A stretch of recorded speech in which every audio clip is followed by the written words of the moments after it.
அது வந்து கண்டிப்பா ஏற்றுக்கொள்ள முடியாது. பிரதானத்துவம் இந்த கூட்டத்தை கூட்டப்பட்டது. ஏன் இவ்வளவு பெரிய ஒரு கன்ஃபியூஷன்? நான் ரொம்ப சிம்பிளான ஒரு பர்சன். அவருக்கு வேற எந்த விதமான ரைட்ஸும் கிடையாது. என்ன வேணா இருக்கட்டும்ங்க. நேர்பட பேசு நிகழ்ச்சிக்கு உங்கள் அனைவரையும் அன்போடு வரவேற்கின்றேன். இன்றைய நிகழ்ச்சியில் நம்ம விவாதிக்க இருக்கக்கூடிய தலைப்பு என்பது சமீபத்தில் திரு KP முனுசாமி அவர்கள் நிர்வாகிகளிடத்தில் பேசியிருக்கிறார். அவர் என்ன சொல்றார் அப்படின்னா, இது அதிமுகவுக்கு வாழ்வா சாவா தேர்தல் 2026 சட்டமன்ற தேர்தலை குறித்து அவர் பேசியிருக்கிறார். அடுத்து திரு தங்கமணி அவர்கள் பேசுகிற போது அதிமுக நிர்வாகிகளிடத்துல ஒற்றுமை இல்லை, இப்படி ஒற்றுமை இல்லாமல் இருந்தால் நம்ம தொடர்ந்து எதிர்க்கட்சியாகவே இருப்போம் அப்படின்னு அவர் பேசியிருக்கிறார். இதை மையமாக வைத்து தான் நம்ம விவாதிக்க இருக்கிறோம். 3 ஆண்டுகளாகியும் களத்தை கட்டமைக்க தடுமாறுகிறதா அதிமுக, இந்த பொருளை தான் நம்ம விவாதிக்க இருக்கிறோம். நான் கருத்துரையாளர்களை உங்களுக்கு அறிமுகம் செய்து விடுகிறேன். மூத்த பத்திரிகையாளர் திரு பிரியன் அவர்கள் வணக்கம். எழுத்தாளர் ராம்கி அவர்கள் வணக்கம். வழக்கறிஞர் அக்னீஸ்வரன் அவர்கள் வணக்கம். நம்மோடு பத்திரிகையாளர் சுவாமிநாதன் அவர்களும் இணைந்திருக்கிறார். வணக்கம் திரு சுவாமிநாதன். அக்னீஸ்வரன், உங்களிடமிருந்தே தொடங்குறேன். 3 முக்கிய அதிமுக தலைவர்கள் பேசியது. முனுசாமி அவர்கள் சொல்றது இது வாழ்வா சாவா அப்படின்னு, அப்படி ஒரு நெருக்கடி இருக்குதா அப்படின்றது. தங்கமணி அவர்கள் சொல்றார் நிர்வாகிகள்கிட்ட ஒத்துமையே இல்லை அப்படின்னு. இதை தாண்டி திண்டுக்கல் சீனிவாசன் அவர்கள் சொல்றார் கூட்டணிக்கு வரவங்கெல்லாம் இப்பயே 20 சீட்டு 40 சீட்டுன்றாங்க, 100 கோடி கொடுன்றாங்க. கூட்டணி அமைக்க ஒரு ரொம்ப நெருக்கடியில் இருக்கிறார் எடப்பாடி அவர்கள் அப்படின்னு பேசியிருக்கிறார். ஆக ஒரு தடுமாற்றம் வந்துருச்சு அதிமுகவுக்கு. தடுமாற்றம் அப்படின்றதெல்லாம் கிடையாது சார். இது ஒரு கள ஆய்வு. எவ்வளவுதான் பிரச்சனை இருந்தாலும் வெளியில் வரும்போது வெள்ளையும் சொல்லையும் போட்டு மறைச்சு தெம்பா நடக்கிறது மாதிரி எல்லாம் கிடையாது. இருக்கிற உணர்வை, யதார்த்தத்தை கள ஆய்வு என்று அந்த கட்சியினுடைய பொதுச் செயலாளர் கூறிய அந்த ஆணையை ஏற்று அவங்க பேசியிருக்கிறாங்க. ஸோ இப்போ கிரவுண்ட் அப்படி தான் இருக்குன்றீங்க, களம் அப்படி தான் இருக்கு. கள ஆய்வு பண்ணும்போது அவங்க அந்த கட்சி நிர்வாகிகிட்ட பேசிய முறையை அந்த வட்டார மொழிகளில் பேசியிருக்கிறாங்க.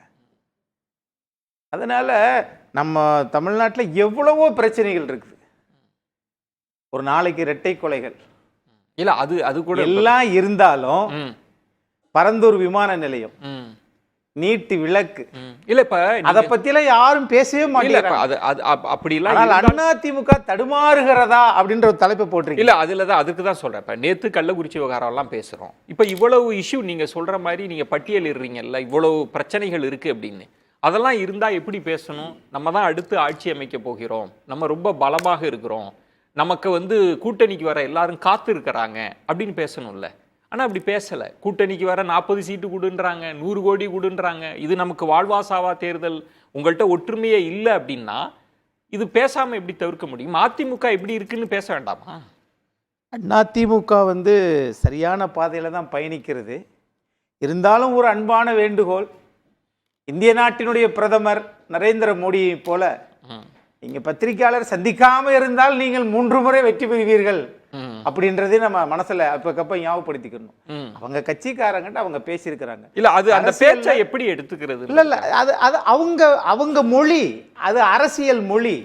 1972 முன்னாள் சட்டத்துறை அமைச்சர் திரு KP முனுசாமி அவர்களோ வாழ்வா சாவா தேர்தல் 2026 அது சார் தமிழ்நாட்டு மக்களுக்கு வாழ்வாதாரத்திற்கான தேர்தல். அந்த கட்சியினுடைய நிலைப்பாட்டை கொண்டு வந்து நீங்க அந்த கட்சியவே சொல்லிடாதீங்க. ஒருவர் பேசியிருக்கிறார், ஆனால் தமிழ்ல அதுக்கு ஒரு புது விளக்கம் தரீங்க. இல்ல கட்சியினுடைய பொதுச் செயலாளர் பேசுவதுதான் அது இறுதி முடிவா நான் பார்க்கல. நான் முடிவு சார், கூட்டணி அமைக்கிறது, எத்தனை இடங்கள் கொடுப்பது, தலைமை முடிவு எடுக்கும்னா என்னால புரிஞ்சுக்க முடியுது. ஒவ்வொருத்தரும் பேசுறாங்க, இருந்தாலும் அவரு தான். இப்ப இவருக்கு பேசுனதுக்கு என்னன்றது நம்ம பேசலாம் சார். நீங்க அப்படி இது பண்ணக்கூடாது. கள ஆய்வுக்கு உத்தரவிட்டதே கட்சி. இவர்கள் பேசுவது சரி. நான் இப்படி சொல்றேனே, முன்னாள் உயர்கல்வித்துறை அமைச்சர் ஓசி பஸ் அப்படின்னாரு, அதுக்கும் முதலமைச்சர் ஏன் தட்டி கேட்கலன்னு கேட்க முடியல. இப்ப நம்ம பேசலாம். நான் மீண்டும் உங்கள்கிட்ட வரேன். பிரியன், இப்போ 3 முக்கியமான அதிமுகவோட தலைவர்கள் களத்திலே இருக்கக்கூடியவங்க. முனுசாமி அவர்கள் சொல்றது வாழ்வா சாவான்றது, அது அப்படி இருக்கான்றது ஒண்ணு. திண்டுக்கல் சீனிவாசன் அவர்கள் 40 சீட்டு கேட்குறாங்க, கூட்டணி அமைக்க ரணவேதனையில் இருக்கிறாரு அதிமுக பொதுச் செயலாளர், 100 கோடி பணம்லாம் கேட்குறாங்க அப்படின்னா அப்படி டிமாண்ட் இருக்கான்றது ஒன்று. அடுத்து தங்கமணி அவர்கள் சொல்றது நிர்வாகிகள்கிட்ட ஒற்றுமை இல்லை அப்படின்னா அது எப்படி இவ்வளவு நாள் 3 வருஷம் ஆகியும் இருக்குன்ற கேள்வியெல்லாம் இருக்குல்ல. இந்த 3 ஸ்டேட்மெண்ட்டை எப்படி நம்ம எடுத்துக்கிறது?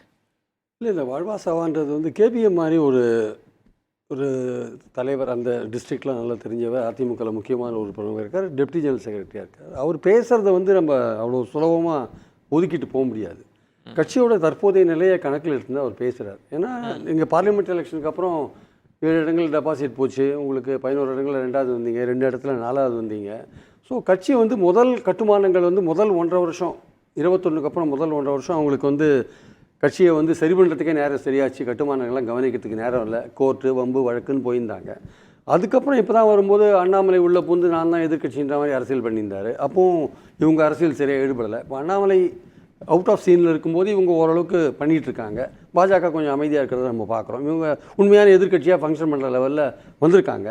அப்படி வந்திருக்கும் போது இவங்களுக்கு என்ன பிரச்சனைனா 26 நோக்கி போகும்போது இவங்களும் பலமாக இல்லை, பலமான கூட்டணி அமைக்க வேண்டிய கட்டாயமாக அவங்களுக்கு இருக்குது. ஆக்சுவலாக பலமான கூட்டணி எப்படி அமைக்கிறது? பாஜக கதவை நீங்கள் மூடிட்டு தான் சொல்கிறீங்க. உங்களுக்கான வாய்ப்புகள் தாவேக்கா ஒரு வாய்ப்பு இருந்து அவங்க அந்த கதவையும் மூடிட்டு அந்த மாதிரி பேச்சு எதுவும் இல்லைன்னு சொல்லிட்டாங்க. ஒரு இடைப்பட்ட காலத்தில் என்னாச்சு, அதிமுகவை பற்றி எந்த விதமான விமர்சனமும் விஜய் வைக்காத இருந்தபோது அதிமுகவில் ஒரு கொண்டாட்ட மனநிலை இருந்தது. எப்படியும் நம்ம கூட தாவேக்கா வச்சிருவார், நிறைய பேச்சுக்கள்லாம் வந்து அதை பற்றி பார்த்தோம். அவங்க அதுக்கு ஒரு ஃபுல் ஸ்டாப் வச்சோன்னா இப்போ இவங்களுக்கு ஒரு கலக்கம் வந்திருக்கு திடீர்னு. இவங்களும் பலமாக இல்லை, நம்மளால் பலமான கூட்டணி அமைக்க முடியுமா, பாஜகவோட நம்ம போவோம், 12 மாதம் கழிச்சு என்ன நடக்கும்னு சொல்ல முடியாது. இன்றைக்கி நிலைமையில பாஜகவோட அவங்க போகிற மாதிரி இல்லை, பாஜக இவங்களை பற்றி எதுவும் பேசுகிற மாதிரி இல்லை, தாவேக்காவும் கதவை மூடிட்டாங்க. அப்போ இவங்க என்ன மாதிரி கூட்டணி அமைக்கிறது அப்படின்ற ஒரு கலக்கம் இருக்குது. நம்மளும் பலமாக இல்லை, அந்த கேள்விக்கு வரேன். இப்போ வாழ்வா சாவான்னு ஏன்னா இவங்களும் பலமாக இல்லை, இவங்களும் பலமான கூட்டணி அமைக்கிறதுக்கான வாய்ப்பு இன்னைக்கு இல்லை, நாளைக்கு இருக்குமான்னு சொல்ல முடியாது. இன்னைக்கு இல்லை, பாஜக கதவை மூடி எடுத்து தாவேக்கா வந்து சொல்லிட்டாங்க, வேற வழி இல்லாத அப்படி நிற்கிறாங்க, நம்ம என்ன பண்ணுறதுன்னு தெரியாது முழிக்கிறாங்க. அதனால தான் வாழ்வா சாவான்ற விஷயத்தை சொல்கிறார். அடுத்து திண்டுக்கல் சீனிவாசன் இந்த 20 சீட்டு 100 கோடி சொல்கிறீங்க நீங்கள், அது அவர் சொல்கிறது உண்மை, அது வந்து பொய்யெல்லாம் கிடையாது, அது உண்மை. எந்த கட்சி வாங்குது, எப்படி வாங்குது, எப்படி அஃபிஷியலாகவே 15 கோடி ரூபாய் கம்யூனிஸ்ட் கட்சிக்கு திமுக கொடுத்தது உங்களுக்கு தெரியல? அதுதான் திண்டுக்கல் சீனிவாசன் சொல்கிறார். தேர்தலில் கணக்கு காமிச்சாங்களே தேர்தல் கமிஷன்லேயே, அது வெளிப்படையான டிரான்ஸ்பரண்ட். அது டிரான்ஸ்பரண்ட்டாக இல்லாமல் பல விஷயங்கள் நடக்கும் இங்கே. அப்படி டிமாண்ட் வைக்கிறாங்க, டிமாண்ட் வச்சு வாங்குறதுலாம் உண்டு. இது வந்து திமுக அதிமுக கூட்டணிக்கு தலைமை தாங்குற கட்சிகள் பல சமயங்களில் வந்து கூட்டணி கட்சிகள் எங்கள் தேர்தல் செலவுக்கு பணம் இல்லை கொடுங்கன்னு சொல்லி அது மாதிரி கேட்டு வாங்குற விஷயங்கள் இருக்குல்ல, அது வந்து திரைமறைவில் நடக்கிற விஷயங்கள் தான் சார்.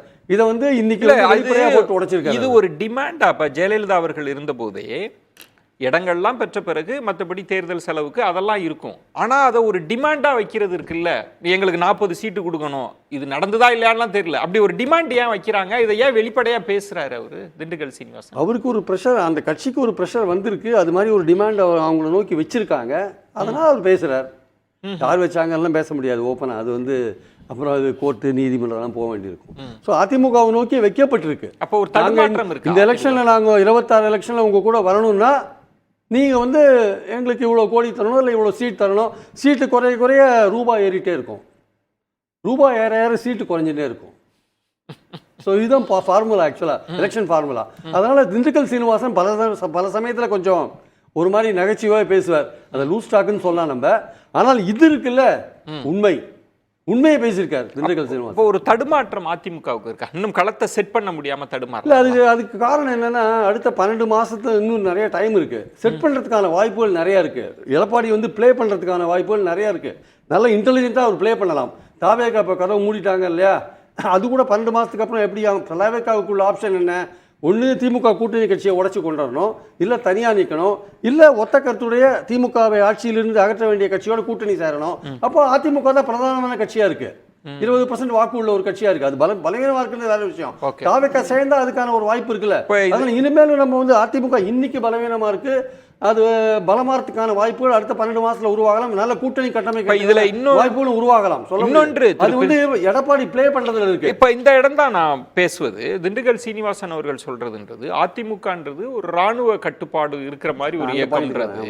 திண்டுக்கல் சீனிவாசன் சொல்றார், பரஞ்சோதி இருக்கிறாரு, சிவபதி இருக்கிறார், இவருக்கு அவருக்கு பிடிக்காது, அவருக்கு இவரு பிடிக்காது, நீங்க இப்படிலாம் இருக்க முடியுமான்னு அவர் பேசியதும், தங்கமணி வந்து நிர்வாகிகளிடத்தில் ஒற்றுமை இல்லை அப்படின்றப்போ கேடர்ஸ் நிர்வாகிகள் எப்படி இருக்காங்கன்ற கேள்வி இல்லை. அவங்க தானே வெற்றிக்கு அழைச்சிட்டு போறவங்க, கண்ட்ரோல்ல இருக்காங்களா இல்லையா? பிடிக்காது சார், ஆட்சியில் பிடிக்காதுன்னு சொல்லல. இல்ல ஆட்சியில அவர் நீங்க சொல்லிருங்களேன், அவர் என்ன சொல்ல வந்தார்? பரஞ்சோதி இவங்க எல்லாம் ஒத்துமையா இருக்காங்கன்னு சொல்றாரா, இவருக்கு கொடுத்தா அவருக்கு மனஸ்தாபம் வந்துருது. கரெக்டா நான் சொன்னது?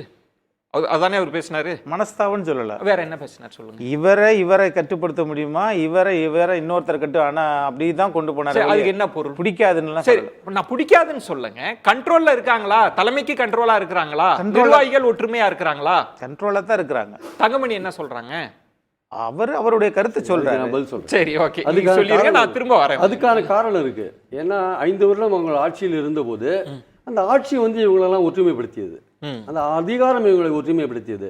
அதுக்கப்புறம் கட்சி தொடர்ந்து நீங்க தேர்தல் தோல்வியை பார்க்கும்போது கட்சியோட எதிர்காலம் வந்து அவங்கள வந்து ஒரு கலக்கத்தை ஏற்படுத்துறது ஆக்சுவலா.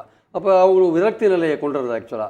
அப்புறம் பார்த்தீங்கன்னா கிட்டத்தட்ட 17லேருந்து என்னுடைய அவர் தான் சரி பண்ணணும் ஆக்சுவலா. 17லேருந்து பார்த்தீங்கன்னா இன்னைக்கு வரையும் பார்த்தீங்கன்னா பல்வேறு மாவட்டங்களில் பகுதியாக சரியாக இருந்தாலும் சரி, ஒன்றியமாக இருந்தாலும் சரி, கிராமமாக இருந்தாலும் சரி, மாவட்டமாக இருந்தாலும் சரி, எல்லாத்துலேயும் அதே நிர்வாகிகள் எல்லாம் அதே ஆள் கண்டினியூ பண்ணிட்டு இருக்கார் சார். அவங்கள எதுவும் ரொம்ப சொற்ப இடங்களில் மாற்றிருப்பாங்க, மற்றபடி அதே ஆட்கள் கண்டினியூ பண்ணும்போது ஏற்கனவே கட்சி அப்படித்தானே இருக்கு. திமுகவும் பெரிய அதிகாரத்தில் இருக்கு சார், அதனால அவங்க தள்ளிட்டு போறாங்க காலத்தை. அவங்க வந்து ஓகே, அவங்க அதிகாரத்தில் இருக்கு, அவங்க ஐடிஎம்கே அதிகாரத்தில் வந்து ஒற்றுமையாக தான் இருந்தாங்க. இந்த மாதிரியான வார்த்தைகள் 30 வருஷமா மாவட்ட செயலாளர் இருக்கிறாங்க, அதை கேட்க மாட்டாரு. 17ல இருந்து 4 வருஷம் 5 வருஷம் நான் முடிச்சிடுறேங்க. அதனால வந்து நிர்வாகிகளுக்குள்ள ஒற்றுமை இல்லாத இருக்குது ஜாதி போன்ற விஷயங்கள் ஒரு காரணம். மாற்றம் இல்லாமல் ஒரு சில ஒத்தரே தொடர்ந்து பதவியில் இருக்கிறது இன்னொரு காரணம். இதெல்லாம் தான் அங்க காரணம். ஆக்சுவலா நீங்க 3 பேர் தனிப்பட்ட கருத்து அப்படின்னு சொன்னாலும் கூட 3 பேர் சொன்னது அதிமுக தனிப்பட்ட கருத்துல கட்சியின் கருத்து தான். அது கள ஆய்வில் அந்த அரசியல் கட்சியினருடன் பேசுகிற போது அது பப்ளிக் மீட்டிங்கா இல்ல இருக்கட்டும், கட்சிக்காரங்களோட பேசும்போது பொதுவெளியில் வந்துருச்சு. பொதுவா யதார்த்தமா அவங்க பேசிக்கிறாங்க. அது அந்த யதார்த்தமா பேசிக்கிறதுல உண்மை இருக்கா பொய்யா? உண்மைதானே பேசுறதெல்லாம். உண்மை இருக்கா பொய் இருக்கா அப்படின்னா நம்ம வந்து லேப்ல வந்து டெஸ்டா பண்ண முடியும் சார். இல்லங்க, இப்ப எப்படி நாம இந்த வருங்காலத்தில் நாம் எப்படி அதை சந்திக்க வேண்டும் அப்படிதான் அந்த ஆய்வு தான் அது. அப்ப எந்த இடத்துல நாம் பலமா இருக்கிறோம், இன்னொன்னு தெரியுமா எதுக்காக அந்த கூட்டம்னா, தேர்தல் ஆணையத்திடம் நாம வந்து புகார்களை நம்ம கொடுத்து ஆளுங்கட்சி அதிகமான பங்களிப்பு, அதுக்கப்புறம் நாம பண்ணிருக்கோம் வாக்காளர் பட்டியல், அதை ஒருவேளை திருத்தம் இறந்தவர்கள் இதெல்லாம் இது பண்ணா கொண்டு வாங்க, சட்ட ரீதியாக பொதுச் செயலாளர் சந்திக்கிறேன்னு சொல்லியிருக்காரு. அதெல்லாம் நான் இல்லன்னே சொல்லல, அதெல்லாம் பொதுவெளியிலே இருக்கு. அது நம்ம வந்து கவனமாக இருக்கணும். என்னன்னா இந்த 3 பாயிண்ட் இருக்குல்ல பேசுனது, அதுதானே பேசு பொருளாகுது. வாழ்வாசாவா அப்படின்னு ஒருத்தர் சொல்றாரு, ஒரு பெருங்கட்சி ஆண்ட கட்சியிலிருந்து சொன்னார்னா அப்படி ஒரு கிரைசிஸ், ஒரு நெருக்கடி இருக்கான்ற கேள்வியும், கூட்டணி கட்சிகள்லாம் டிமாண்ட் வைக்கிறாங்களான்ற கேள்வியும், நிர்வாகிகள் வந்து கண்ட்ரோல்ல இருக்காங்களான்ற கேள்வியெல்லாம் இதெல்லாம் பேசிதானே ஆகணும்.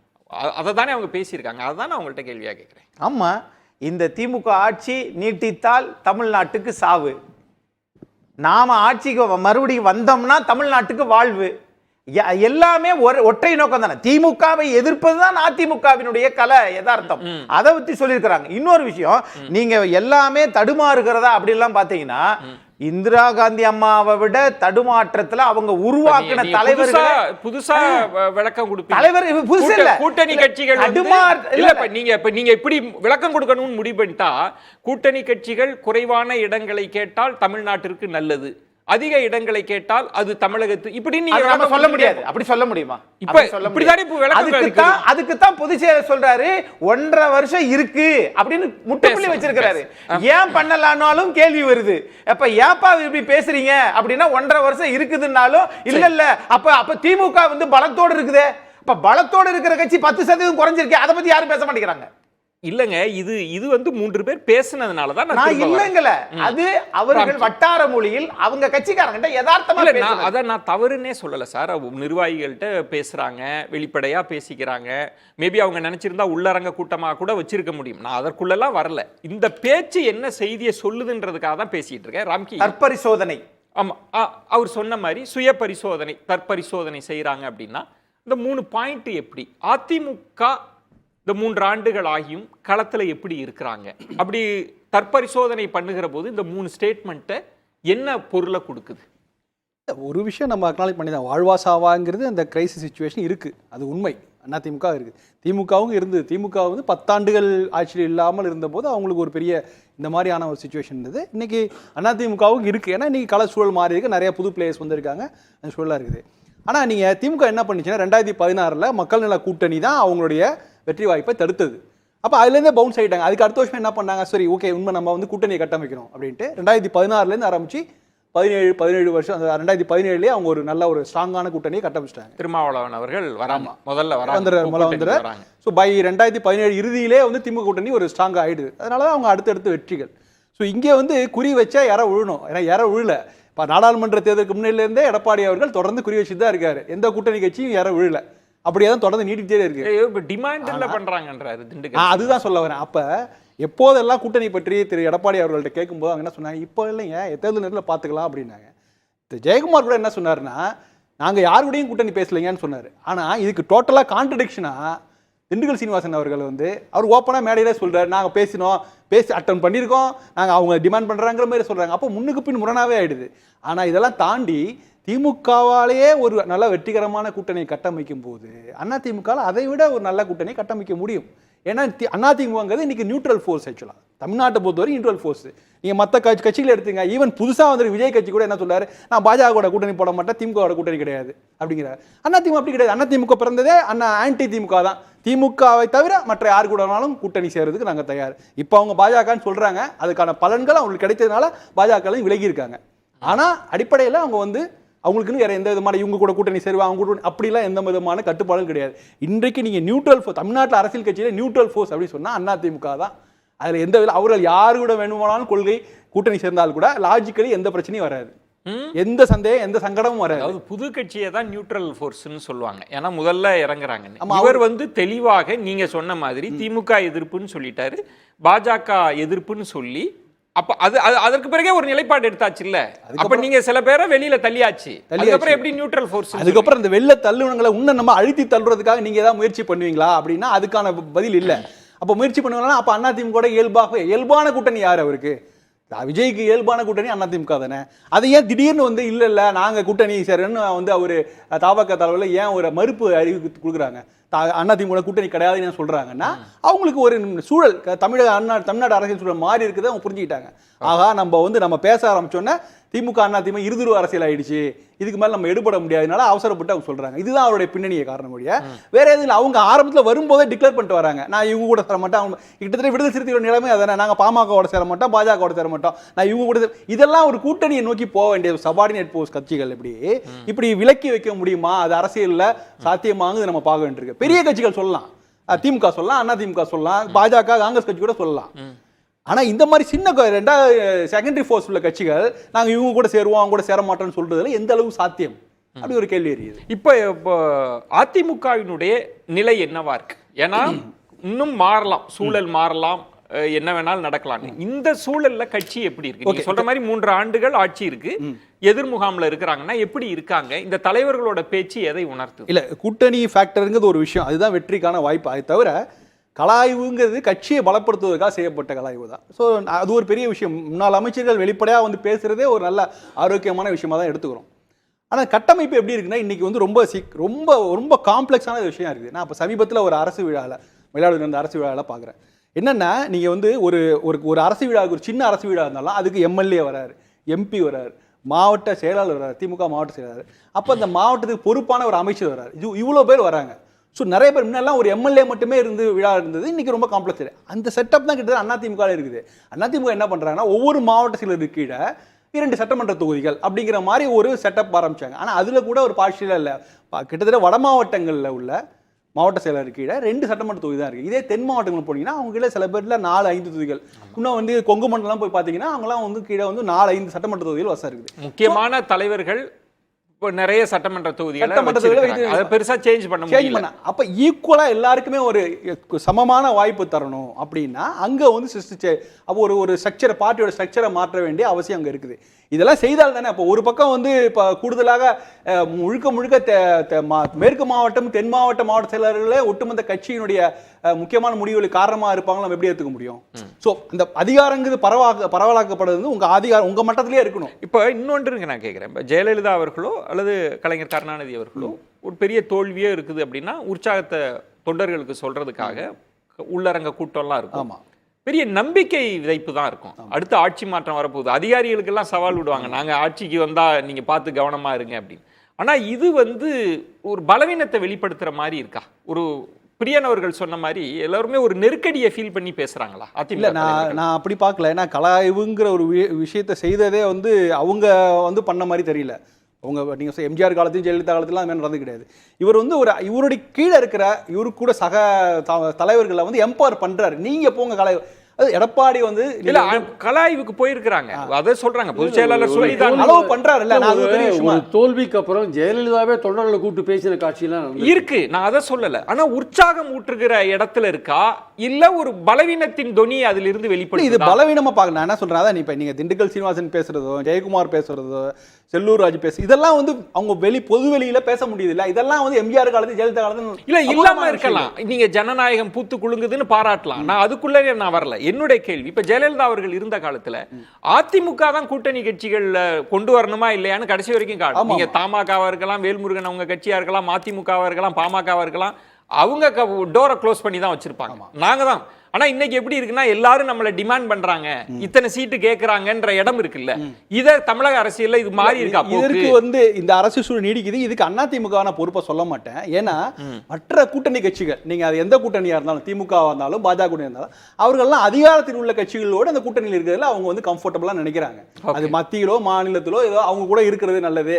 அப்படின்னா என்ன அர்த்தம்னா, எடப்பாடி அவர்கள் ஆட்சிக்கு வரக்கூடிய வாய்ப்பு வரும் வரை இவங்க வந்து கூட்டணியிலேருந்து இடம் பெயர்றது யோசிப்பாங்க. ஸோ இவருக்கு ஒரு வின்னிங் கேபிலிட்டி இருக்கு அப்படின்னு தெரிஞ்ச உடனே இடமாற்றம் வளமாற்றம் அது எப்படி ப்ரூவ் பண்றது? அது ப்ரூவ் பண்ணா அதுக்கு நீங்க வந்து எடப்பாடி அந்த சிம்டம்ஸ் வரணும். நீங்க நிறைய மாவட்ட கலாய்வுகள் சக்சஸ்ஃபுல்லா செய்திகள் வரணும், எடப்பாடி அவர்கள் மக்களை போய் சந்திக்கணும். இந்த மாதிரி நிறைய விஷயங்கள் இருக்குது. இந்த ஃபேக்டர்லாம் அந்த அலை இன்னும் நம்ம 15 மாதம் பேச போறோம். இருக்கு, என்ன வேணாலும் வாய்ப்பு இருக்குது. அது வெற்றிகரமா நடக்குமான்னு தெரியாது, ஆனா அது வாய்ப்பு இருக்கு. சுவாமிநாதன், நீங்க எப்படி பாக்குறீங்க? அதிமுக எனக்கு எல்லாருமே தேர்தலை நோக்கி நகர்றாங்க அப்படின்றப்ப ஒவ்வொருத்தருக்கும் ஒரு வியூகம் இருக்கும். அதிமுகவினுடைய நிலை எப்படி இருக்கு? அவங்க எப்படி திமுக கூட்டணியை எதிர்கொள்றாங்க? பிரதான மற்ற கட்சிகளை எப்படி எதிர்கொள்றாங்க? இந்த 3 தலைவர்களின் பேச்சை நீங்க எப்படி டீகோட் பண்ணிக்கிறீங்க? இல்ல, முதல்ல வந்து இது ஒரு ஆரோக்கியமான விஷயம். அந்த கட்சிக்குள்ள வந்து நம்ம பலவீனமா இருக்கோம் அப்படிங்கறத அவங்க முதல்ல உணர்ந்தாங்க அப்படிங்கிறது ஒரு வரவேற்கத்தக்க விஷயம். அந்த விதத்துல அது வந்து அந்த கட்சிக்கு ஒரு புத்தொழிற்சியா தான் இருக்கும். ஆனா அது இவ்வளவு பகிரங்கமா ஒரு தொண்டர்கள் மத்தியில சொல்லணுமா அப்படிங்கக்கூடியது வந்து ஒரு ரொம்ப மிக முக்கியமான ஒரு புள்ளி.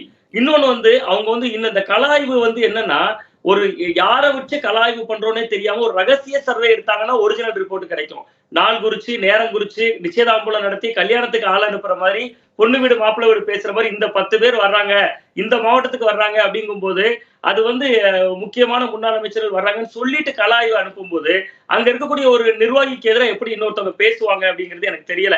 அது எந்த அளவுக்கு முதல்ல ஒரு வெற்றிகரமான கலாய்வா இருக்கும் அப்படிங்கிறதுலே ஒரு சந்தேகம் இருக்கு. இன்னொன்னு ஒரு விஷயம் குறிப்பிட்டாங்க, தொண்டர்களுக்குள்ள ஒற்றுமை இல்லை அப்படின்னாங்க. இன்னைக்கு எங்க மாவட்டத்துல கலாய்வு நடந்துச்சு, கன்னியாகுமரி மாவட்டத்துல. இங்க கூட மாவட்ட செயலாளர் ஒரு தலைமையில ஒரு அணியில போஸ்டர் ஓட்டிருக்காங்க. அவர் போட்டோவே போடாம இன்னும் கொஞ்சம் பேர் போஸ்ட் ஓட்டுறாங்க. அந்த அளவுக்கு வந்து கோஷ்டி பூசல் எல்லா மாவட்டத்திலும் இருக்கு. சோ அதைத்தான் அவர் பேசியிருக்காரு அப்படிங்கிறத நான் புரிஞ்சுக்கிறேன். ஒற்றுமை இல்ல, தொண்டர்கள் கிட்ட முன்னாடி இருந்த ஒற்றுமை இல்லை. இன்னொன்னு வந்து ஜெயலலிதா அவர்களுடைய காலத்துல எப்படின்னா, ஒரு உத்தரவு வந்துச்சுன்னா அதுக்கு கட்டுப்படுவாங்க, எல்லாருமே கீழ்படுவாங்க. அந்த இடத்துலயும் ரொம்ப பின்னோக்கி இருக்காங்க. பட் இது எல்லாத்தையும் தாண்டி இப்ப இந்த முடிவெடுக்கிறது, இப்படி ஒரு கலாய்வு வர்றதுங்கிறதே அதிமுகவை பொறுத்தவரை ஒரு ஆரோக்கியமான விஷயம் தான். இன்னொன்னு வந்து பார்த்தா, இந்த கலாய்வு தான் இந்த நேரத்துல பண்ணணுமா, அதை தாண்டி இருக்காங்க. இன்னைக்கு கூட மீனவர் தினம். இன்னும் சொல்ல போனா ஒரு மத்திய அரசா இருக்கலாம், மாநில திமுக அரசா இருக்கலாம், இந்த 2 பேருமே சரியா செயல்படலன்னு இந்த இலங்கையில வந்து நம்ம தமிழக மீனவர்கள் மீன்பிடிக்க போனவங்கல இந்த ஆண்டுல மட்டும் 465 மீனவர்கள் கைது செய்யப்பட்டிருக்காங்க. கடந்த 10 ஆண்டுகள்ல 3000க்கும் அதிகமான மீனவர்கள் கைது செய்யப்பட்டிருக்காங்க. இன்னைக்கு மீனவர் தினம். அதிமுக என்ன பண்ணிக்கணும், இன்னைக்கு கலாய்வு பண்ண வேண்டிய அவசியம் இல்ல. எங்கேயோ ஒரு நாகப்பட்டினத்திலயோ எங்கேயோ ஒரு கடலோர கிராமத்துல இருந்து ஒரு கிலோமீட்டர் கடலுக்குள்ள போட்ல போய் எங்கேயோ ஒரு எதிர்கட்சி தலைவர் அதுக்குள்ள நின்றுட்டு ஒரு கடலை பார்த்து இருந்து கோஷம் எழுப்பி மீனவர்களை காப்பாத்துங்கன்னு சொன்னா ஒட்டுமொத்த அரசியல் கட்சிகளுடைய பார்வையும் அதிமுகவை நோக்கி திரும்பும். ஆனா அவங்க என்ன பண்றாங்கன்னா, இன்னமுமே கலாய்வுங்கக்கூடிய பேர்ல நாள் குறிச்சு, நேரம் குறிச்சு அதுக்கு வரும்போது இது ஒரு சம்பிரதாய ஆய்வாதான் இது முடிவு இருக்கும் அப்படிங்கறதான் நான் உள்வாங்கிக்கிறேன். சோ இன்னொன்னு வந்து தமிழக முதல்வர் மு க ஸ்டாலின் அவர்கள் ஒரு இடத்துல முன்னாடி பேசும்போது சொல்லியிருக்காரு, ராத்திரி தூங்கிட்டு காலைல எந்திரிச்சு பார்த்தா எல்லாரும் என்ன பேசி வைப்பீங்கன்னே தெரியல, அவ்வளவு பரபரப்பா இருக்குன்னு சீனியர் திமுக நிர்வாகிகளை பார்த்தே சொன்னார். என்ன கேட்டா இன்னைக்கு அது எடப்பாடி பழனிசாமி அவர்களுக்கு ரொம்ப பொருத்தமா இருக்கும். ஏன்னா இந்த கலாய்வுன்னு போகக்கூடிய இடத்துல ஒவ்வொருத்தரும் ஒவ்வொரு கருத்தை இப்படி சொல்லி வைக்கிறாங்க. பட் அக்னீஸ்வரன் சாரோட கருத்துல நான் ஒன்று உடன்படுறேன். அவங்க வட்டார வழக்குல உள்ளூர்ல அந்த மக்களுக்கேற்ற மொழியில பேசுறாங்க. ஆனா இன்னைக்கு சமூக வலைதள உலகம் இது. சின்னதா ஒரு விஷயம் பேசினாலும் அது பெரிய அளவுல ட்ரெண்ட் ஆயிரும் அப்படிங்கக்கூடிய அந்த அந்த அதிமுக இன்னைக்கு இருக்கிறவங்க எல்லாருடைய வயதினுடைய தலைமை காரணம். சுவாமிநாதன் திண்டுக்கல் சீனிவாசன் அவர்களே சொல்றார், பொதுச் செயலாளர் சொல்லிதான் அனுப்புனார், தயவு செய்து எதுவும் பேசிடாதப்பா, கூட்டணியை எதுவும் கெடுத்துடாதப்பா அப்படின்னு சொல்றாருன்னு சொல்லிட்டு தான் சொல்றாங்கன்றதை தாண்டி அது வட்டார மொழியா இருக்கலாம், நிர்வாகிகள்கிட்ட ரொம்ப இணக்கமா பேசுறாங்கன்னு. ஆனா அப்படி ஒரு டிமாண்ட் பண்ற இடம்லாம் இருக்கா? கூட்டணி கட்சிகள் அப்பர் ஹேண்ட் எடுக்கிறாங்களா இந்த சூழல்? ஏன்னா உங்களுக்கு கூட்டணி தேவைப்படுது, அதனால நாங்க டிமாண்ட் வைப்போன்ற இடம்லாம் வந்துருச்சா? அதிமுகவுக்கு நெருக்கடி வந்துருச்சா? கண்டிப்பா வந்துருச்சு. ஏன்னா கடந்த 2024 நம்ம அண்மையில நடந்து முடிந்த நாடாளுமன்ற தேர்தலிலேயே அவர்களால ஒரு வலுவான கூட்டணி அமைக்க முடியல. அந்த ஒரு சின்ன ஒரு 2-3 கட்சிகள் தான் இருந்தாங்க அவங்க கூட. ஒரு எஸ்டிபிஐயா இருக்கலாம், தேமுதிகவா இருக்கலாம், புரட்சி பாரதமா இருக்கலாம். அதை தாண்டி ஒரு வலுவான கூட்டணி அமைக்க முடியல. இன்னொன்னு, ஒரு ஆட்சி மாற்றத்தை நோக்கி மக்கள் எல்லாரும் தயாரா இருக்காங்க, அல்லது எடப்பாடி பழனிசாமி திரும்பி முதல்வர் ஆயிடுவாரு அப்படிங்கக்கூடிய நம்பிக்கை முதல்ல கூட்டணி கட்சிகளுக்கு வரும்பொழுதுதான் வேற அணிகள்ல இருக்கக்கூடிய கட்சிகள் இவங்களை நோக்கி வருவாங்க. இப்ப இவங்க பெரிய டிமாண்ட கொடுத்துதான் ஆகணும். இன்னொன்னு ஒரு இன்னைக்கு இருக்கக்கூடிய தேர்தல் ஜனநாயக நடைமுறையில ஒரு கூட்டணி கட்சிகள் எந்த பக்கம் இருக்கோ, இப்ப திமுக தொடர் வெற்றி பெறதுக்கு காரணம் முழுக்க முழுக்க திமுகவுடைய தன்பலம் இல்ல, கூட்டணி கட்சியினுடைய பலத்தினாலதான் திமுக அப்புறம் ஒரு மதசார்பற்ற அணியை உருவாக்கி வச்சிருக்காங்க. இது மாதிரியான கட்டமைப்புகள். சோ அதிமுகவுக்கு இன்னைக்கு ஒரு 20% ஓட்டு பார்லிமெண்ட்ல ப்ரூவ் பண்ணிருக்காங்க. ஆனா சட்டமன்றம்னு வரும்போது அதோட ஒரு 5-6% வேணா கூடலாம் அவங்களுக்கு. அதை தாண்டி அவங்க வெற்றி கோட்டை அடையணும்னா கண்டிப்பா கூட்டணி கட்சிகள் தேவை. அப்ப கூட்டணி கட்சிகள் அதிக டிமாண்ட் வைக்கிறது இயல்பாவே அதிமுக எதிர்கொள்ள வேண்டிய ஒரு சூழல் இருக்கு. நீங்க சொன்னதுல ஒரு பாயிண்ட். இப்ப அக்னீஸ்வரன், இப்ப நீங்க என்ன நினைக்கிறீங்கன்னா திமுக கூட்டணிக்குள் புகைச்சல் இருக்கு, விரிசல் இருக்கு அப்படின்னு, அது ஒரு பாயிண்ட். ஆனா அந்த கூட்டணி கட்சிகள் வெளியில வரணும் அப்படின்னா அதிமுக வெற்றி பெறும்ன்ற நம்பிக்கையை கொடுக்கணும். அதான் சுவாமிநாதன் அவர்கள் சொல்றாங்க. நீ அங்க புகைச்சல் இருக்கு, கருத்து வேறுபாடு இருக்குன்றதுனால மட்டுமே கூட்டணி மாறுறது இல்லை. அதான் அதிமுக செஞ்சிருக்கான்ற கேள்வி. என்னப்ப திருமாவளவன் அவர்கள் பேட்டி கொடுக்குறாங்க, பாலகிருஷ்ணன் அவர்கள் பேட்டி கொடுக்குறாங்க. என்னன்னா 30% எல்லாம் எப்படிங்க அதிமுக எடுக்க முடியும் இந்த நிலைமையில? எப்படி இது எப்படி வெற்றி கூட்டணியா இருக்க முடியும் அதிமுகவுடன்றப்ப அந்த நெருக்கடி இருக்குல்ல. முதல்ல இவங்கள்ட்ட எல்லாம் நாம ஜெயிப்போன்ற நம்பிக்கையை கொடுக்க வேண்டிய ஒரு நெருக்கடி அதிமுகவுக்கு இருக்கா? மிகப்பெரிய ஒரு குழப்பத்துக்கு வித்திட்டுக்கிட்டே இருக்கிறாங்க திமுக கூட்டணி. நீங்க சொன்ன கேள்வியவே நான் திரும்ப கேள்வி கேட்குறேன். தமிழ்நாட்டில் விடுதலை சிறுத்தைகள் கட்சி ஒரு எளிய மக்களுக்கான ஒரு தொடர் அதிகாரம் பெற வேண்டும் என்று போராடுறாங்க. ஆனால் இன்றைக்கு சொல்லியிருக்கிறார் திரு ஆதவ அர்ஜுன், ஆட்சியில் பங்கு அதிகாரத்தில் பங்குன்னு சொன்னது அவருடைய சொந்த விருப்பம் அப்படின்ட்டார். சரி, கட்சியினுடைய தலைவருடைய விருப்பம் என்ன அப்படின்றதே சொல்லலை. இது ஒன்று. 2% தான் நாடாளுமன்ற தேர்தல் எடுத்திருக்கிறாங்க. 1% தான் மார்க்சிஸ்ட் கம்யூனிஸ்ட், இந்திய கம்யூனிஸ்ட் எடுத்திருக்கிறாங்க. ஆனால் 2%ம் 1% எடுத்திருக்கக்கூடிய கட்சி திமுக சொல்லல சார். எப்படிங்க 30% 35% எடுத்துருவாங்க அப்படின்னு சொல்லி 1% எடுத்த கட்சி 2% எடுத்த கட்சியும் அண்ணா திமுகவை பத்தி கேள்வி கேட்கறீங்க பாருங்க. இதுதான் நீங்க தான் கலாய்வு பண்ணணும். இல்ல நீங்க நம்பிக்கையை கொடுத்திருக்கீங்களா? அந்த இப்படி வந்துரும் சார். நீங்க கேட்ட கேள்வி கரெக்ட். எத்தனை இடத்துல போட்டி போட்டாங்க? ஒரு நிமிஷம் இருங்க. எத்தனை இடத்துல போட்டி போட்டாங்க? நீங்க வருவீங்க. எத்தனை இடத்துல போட்டி போட்டாங்க சார்? கம்யூனிஸ்ட் எத்தனை இடத்துல போட்டி போட்டாங்க? விசிக எத்தனை இடத்துல போட்டி போட்டாங்க? போக வேண்டிய விமானத்தை நீங்க போட்டி போட்ட இடத்துல கணக்குல எடுத்துறீங்க. பர்சன்டேஜ் எடுத்து விடாதீங்க. இருங்க சார், நான் பேசும்போது இருங்க சார். நீங்க பேசும்போது நான் பேசுறேன். சொல்லுங்க. சரி சார். இது விவாதம் கொஞ்சம் கட்ட புரியுங்க. விவாதத்தை சுறுசுறுப்பா கொண்டு போணும் சார். ஐயோ, நீங்க கெடுத்து விட்டு போயிடுறீங்க. விட்டுங்க. இப்ப நான் சொல்ல வரேன். உங்களை கெடுத்து விட்டு போயிடுறேன். நீ ஒட்டுமொத்த எல்லாத்தையும் கெடுத்து இல்ல சுவாமிநாதன் அப்படி சொல்ல முடியாது. சுவாமிநாதன் 2% நீங்க கூட்டணி சார். இருங்க சார், நான் பேசும்போது சொல்லுங்க அக்னீஸ்வரன். விடுங்க சார். நீங்க சொல்லுங்க. அதாவது சார், நீங்க ஒரு 2% 1% எடுத்த கட்சி எப்படியும் 35% வரும்ன்றீங்க. அதுக்கு பதில் சொல்லிட்டேன். ரெண்டாவது அதுக்கு தான் எனக்கு பதில் வேணும். அது அந்த இடம் தான் நான் நிறுத்தணும்னு நினைக்கிறேன். என்னன்னா, முதல்ல சுவாமிநாதன் சொன்ன பாயிண்ட் இருக்குல்ல, நீங்க மற்ற கட்சிகள்லாம் எப்போது வருவார்கள் அப்படின்னா அவங்களுக்குள்ள பிரச்சனை இருக்குன்றதுனால மட்டும் வந்து விடுவதில்லை. யாரு ஜெயிப்பாங்க, நம்ம போனா ஜெயிக்க முடியுமா அப்படின்னு அந்த நம்பிக்கையை ஏற்படுத்த வேண்டிய நெருக்கடி இருக்குன்னு. நீங்க அவங்க 2% இருக்கட்டும், 1/2% இருக்கட்டும், நீங்க அந்த நம்பிக்கையை ஏற்படுத்தி இருக்கிறீங்களான்ற கேள்வி தானே சுவாமிநாதன் எழுப்புறாரு. நான் இப்ப சொல்றேன். ஒரு சாமிநாதன் சார் கேட்ட கேள்வியும் விஜயன் சார் கேட்ட கேள்விக்கு நான் சொல்றேன். இந்த தொடர் வெற்றியின் மூலம் 3 முறை வெற்றி பெற்றவர்கள் தமிழ்நாட்டு மக்களுக்கு நம்பிக்கையை ஏற்படுத்தி கொடுத்திருக்காங்களா? உங்க கூட்டணி கட்சி மூலம் சொல்றேன். அது வேற. அது எப்படி அது மட்டும் வேறையா போயிருது சார்? ஆளுங்கட்சி இல்லங்க. ஆளுங்கட்சி கடல்ல போய் நின்று மீனவர் தினத்துக்கு பண்ண மாட்டாங்க. நீங்க சொல்ற பாயிண்ட் இல்ல, இப்ப நீங்க சொல்ற பாயிண்ட் தமிழக மக்கள் வந்து எதிரா இருக்காங்கன்னு வைங்களேன். திமுக ஒரே ஒரு நிமிஷம் வரேன். திமுகவுக்கு எதிரா இருக்கிறாங்க, இந்த ஆட்சிக்கு எதிரா இருக்கிறாங்க. இப்ப திமுகவோடு இருந்தா நம்ம தோத்துருவோம் அப்படின்னு நம்பிக்கை இருந்தா ஆட்டோமேட்டிக்கா உங்கள்ட்ட வர போறாங்கல்ல. அப்படி இல்லன்றதுனால தானே நான் கேட்கிறேன் அந்த கேள்வி. அதுதான் சார், மக்கள் நீதி மையம் 3.5% போனதற்கு பிறகும் 6% திமுக குறைஞ்சு 10% குறைஞ்சிருக்கு. தொடர் வெற்றி இனிமேலுக்கு திமுகவுக்கு தொடர் சரிவை தரும்.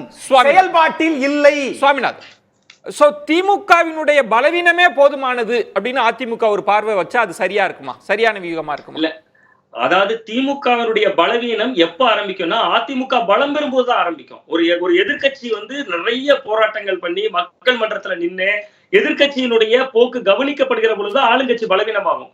அது வரைக்கும் ஆளுங்கட்சி எப்படி பலவீனமாகும்? இப்ப ஒரு வகையில மகளிருக்கு 1000 ரூபாய் போயிட்டு இருக்கு, கல்லூரி மாணவர்களுக்கு 1000 ரூபாய் போயிட்டு இருக்கு. இந்த மாதிரி ஸ்கீம்ஸ் இருக்கு. இதுல பலம் பெறாதவங்களோட பட்டியலே அதிமுக எடுத்திருக்கா. கடந்த 3 ஆண்டு ஆட்சியில திமுகவில் இருந்து ஏதாவது ஊழல பெரிய அளவுல அதிமுக வெளிக்கொண்டு வந்திருக்கா? அண்ணாமலை செய்த அளவுக்கு அதிமுக வெளிக்கொண்டு வந்திருக்கா? இந்த மாதிரி நிறைய கேள்விகள் இருக்கு. இன்னைக்கு தமிழக பாஜக தலைவர் அண்ணாமலை வந்து வெளிநாடு போயிருக்கிற நேரத்துல அதிமுக ஒரு நல்வாய்ப்பு. இந்த நேரத்துல கூட அவங்க நிறைய விஷயங்கள் போக்கஸ் பண்ணிருக்கலாம். பட் இப்பவுமே உள்கட்சிக்குள்ள கலாய்வு தான் நடத்திட்டு இருக்காங்களே ஒழிய ஆளுங்கட்சிக்கு எதிராக இன்னும் தீவிரமா அஸ்திரங்களை ஜெயக்குமார் அவர்கள் நம்ம அண்மை செய்தியாக பார்க்கிறோம். கீழே அவர் என்ன சொல்லி இருக்கிறாருன்னா, முனுசாமி அவர்கள் அனுபவம் வாய்ந்தவர் தான், வார்த்தைகளை ரொம்ப தேர்ந்து தான் போடுவார். ஆனா அதையே அவர் கவுண்டர் பண்ணிட்டார். எங்களுக்கு இது வாழ்வா சாவா தேர்தல்லாம் இல்லை, நாங்க நிச்சய ஆட்சிக்கு இந்த நம்பிக்கையை கொடுத்திருக்கிறார். முனுசாமி அவர்கள் கருத்துக்கு மாற்றாகவே ஜெயக்குமார் அவங்க பேசியிருக்கிறது. எப்படி வந்து இந்த கான்ட்ரவர்சி இப்படி போயிட்டு இருக்குன்னு அதை வந்து கொஞ்சம் ஓரளவுக்கு நியூட்ரலைஸ் பண்றாரு அவர். ஆக்சுவலா அது நமக்கு புரியுது, நியூட்ரலைஸ் பண்றாரு. முதல் நாள் ராத்திரி எடப்பாடி பாஜகவோட கூட்டணி உண்டா, அதுக்கு பதில் இல்லை. கூட்டணி இல்லையா, அதுக்கும் பதில் இல்லை. 13 மணி நேரம் கழிச்சு ஜெயக்குமார் வந்து கிளியர் பண்றாரு எல்லாத்தையும். ஒரு கட்சி தலைவருக்கு சொல்லாத விஷயத்தை அடுத்த நாள் ஜெயக்குமார் சொல்றாரு. ஸோ இதான் நடக்குது. அப்போ இவர் நியூட்ரலைஸ் பண்ணுறது தான் ஜெயக்குமார் இருக்கார். ஜெயக்குமார் வந்து ஒரு நியூட்ரலைஸ் பண்ணுறதுக்கான ஒரு பிரமுகராக அங்கே அதிமுக இருக்கிறத நம்ம பார்க்குறோம். நம்ம லெட் ஹிம் டூ தட். அது இன்னொரு விஷயம் என்னன்னா, 2% வாங்கின கட்சி 1% வாங்கின கட்சி அப்படிதான் இருக்கு இல்லையா? 2% வாங்கின கட்சி 2 இடத்துல போட்டி போட்டுது, இல்லை 1% வாங்கின கட்சி 2 இடத்துல போட்டி போட்டுது.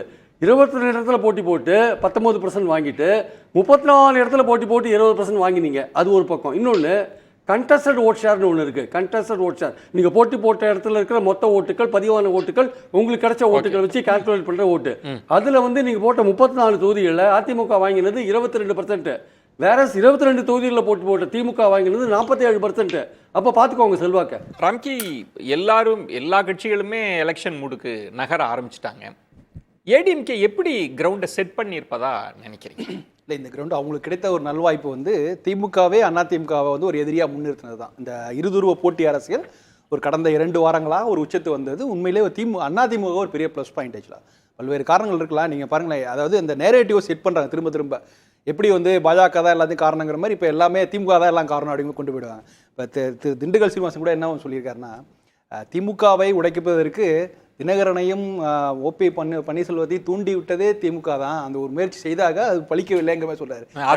அதிமுகவை அவர் வந்து சசிகலா, தினகரன், ஓபிஎஸ் இவங்க எல்லாருமே ஆமா டிஎம்கேவோட இதுதான். ஆமா, அதே நீங்க சென்ற மாதம் கூட ஓபிஎஸ் கூட என்ன சொன்னார்னா, இது வந்து நீங்கள் இவரை சொல்லும்போது ஒருங்கிணைப்புக்கு முயற்சி செய்கிறாங்க, இவர் தங்கமணியும் வந்து வைத்திலிங்கெல்லாம் முயற்சி செய்கிறாங்க, ஆனால் அதை தடுப்பதற்கு திமுக அரசு முயற்சி செய்கிறது அப்படின்னு. எல்லாத்தையும் காரணம் திமுக தான். எல்லாம் இது வந்து இந்த நேரேட்டிவ் ஸ்டார்ட் ஆகிடுச்சு. ஆக்சுவலாக இது போக போக போக வலுவடையும் போது அப்போ திமுகவுக்கு மாற்று அதிமுக என்கிற தரப்பு இல்லை. இந்த வியூகம் வந்து சரியா இருக்குமா? நீங்க வந்து தினகரனையோ ஓபிஎஸ் அவங்களையோ சசிகலா அவர்களையோ இது எல்லாமே திமுக தாங்க, எல்லாத்துக்கும் காரணம் திமுக அப்படின்னு ஒரு பிரச்சார வியூகத்தை கையில் எடுக்கிறாங்கன்னா அது பலன் கொடுக்குமா? எல்லாத்துக்கும் காரணம் திமுக தாங்கன்னு சொல்றது சரியா இருக்குமா? அது பலன் கொடுக்காது. ஆனா அது அந்த ஒரு நேரேட்டிவ் செட் பண்றதுக்கான விஷயமா கொண்டு போவோம். அது வரைக்கும் யாரும் பேசல. இத்தனை வருஷம் 3-4 வருஷமா பேசாத விஷயங்களை இப்போ வந்து எல்லாத்துக்கும் காரணம் திமுக அப்படிங்கும்போது ஒரு நேரேட்டிவாக செட் பண்றாங்க. எல்லாத்துக்கும் காரணம் திமுக தான், இது திமுக வெர்சஸ் அதிமுக விஷயத்தை கொண்டு போறாங்க. ஆனா இது வந்து அரசியல் பேசு பொருளா இருக்கிறதுக்கு இதெல்லாம் போகும். ஆனா அடிப்படையில் கட்டமைப்பை சீர் செய்ய வேண்டிய இடத்துல தான் அதிமுக. ஏன்னா நீங்க திமுக வந்து ஒரு வலுவான கூட்டணி வச்சிருக்க, அப்படி வச்சிருந்தா கூட அவங்க என்ன பண்றாங்க, அவங்களும் கலாவாய்க்கு போறாங்க, அவங்களும் கட்சி ரீதியாக நிறைய மாற்றங்களை கொண்டு வராங்க. நிறைய இப்போ மாவட்ட பொறுப்பு உள்ளவங்கள மாத்திட்டு இருக்காங்க. ஸோ அப்படிங்கும்போது திமுகவே கட்டமைப்பு பற்றி கவலைப்படும் போது அதிமுக முதல்ல அதை தான் சீர் செய்யணும். அவங்களுக்கு முதல்ல கட்டமைப்பு ரெடி பண்ணணும். அப்போ அடுத்தது கூட்டணி. ஸோ இந்த கூட்டணியை வந்து உருவாக்குவதற்கு தான் இந்த மாதிரியான விஷயங்கள்லாம் பயன்படும். நாங்கள் தான் திமுகவை முழு மூச்சாக எதிர்க்கக்கூடிய ஒரே தரப்பு நாங்கள் தான் அப்படிங்கிற விஷயத்தை கட்டமைப்பது இது பயன்படும். அவ்வளவுதான் முடியும். இதை தாண்டி இது வந்து ரொம்ப ஆராய்ச்சி செய்ய வேண்டிய அவசியமே இல்லை. இது வந்து திமுகவுக்கு எதிரான ஒரு துருவம் அப்படிங்கிறத ஒரு திரும்ப திரும்ப திரும்ப திரும்ப அவங்க கட்டமைக்கிறாங்க. அதுல எந்த அளவுக்கு வெற்றிங்கிறது எப்பன்னா, ஏதாவது கூட்டணி கட்சி இந்த திமுக கூட்டணியோ பாஜக கூட்டணில இருந்து கூட்டணி கட்சிகள் கிளம்பி அண்ணா திமுக வந்துட்டுனா that is step 1 completed success அப்படி சொல்லி ஃபர்ஸ்ட் மிஷன் வந்து சக்சஸ் அப்படின்னு சொல்லணும். பிரியன், இந்த வியூகம்ன்றது வந்து சரியா இருக்கா? ஏன்னா அடுத்து ஆட்சி மாற்றம் அப்படின்னு மக்கள்கிட்ட ஒரு மனநிலையோ இல்லை ஏதோ ஒரு சிந்தனைன்னா ஓகே இவங்க ஃபோர்ஸா இருக்காங்கன்னு அப்படிதான் ஃபிக்ஸ் பண்றாங்க. இதற்கு முன்பு அதிமுக திமுக அப்படி அந்த ஒற்றை புள்ளியில் அதிமுக எல்லாரையும் குவிச்சிருக்கா?